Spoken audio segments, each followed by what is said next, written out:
It was near dusk on November 5th, 1975. A truckload of forestry workers were making their way home when they saw something strange to one side of the road. They stopped, and one of them, Travis Walton, got out to take a closer look. As he got nearer, something happened that made his companions panic.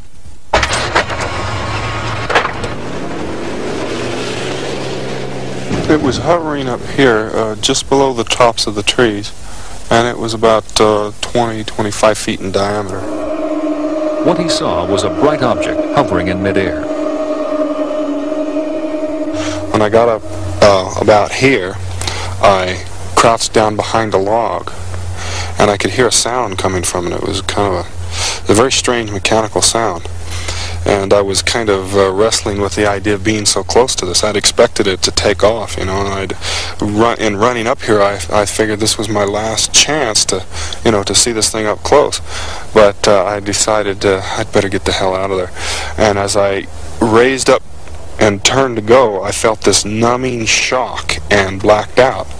The guys in the truck said they saw this brilliant beam come out of the bottom of the craft and hit me in the head and the chest and knocked me flying through the air.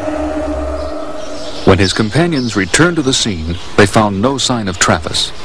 He maintains that he blacked out and came to inside a strange room. I didn't regain consciousness very quickly. I was very groggy and in a lot of pain. But when I could finally focus my eyes, I saw these creatures standing over me, which just flipped me out immediately. I was pretty hysterical. I was screaming all kinds of things at them, and they started towards me, and I grabbed a thing off of the table there and lashed out at them, and they stopped. They just kind of put their hands out like that at me, and then they just turned around and left the room. And I was afraid they'd come back, so I was going to try to find a way out of there.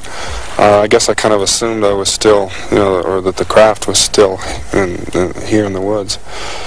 But I went looking for a way out.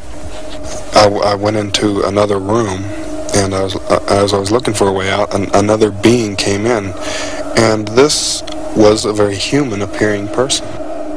He led me out of this craft, which appeared to be parked inside of a larger building or a larger craft. He just took me right out of there, down a hallway to a room where there were some other people who looked like him.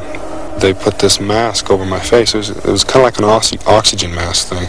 There was no hose connected to it. They put it over my face, and that was the last thing I knew. I just blacked out.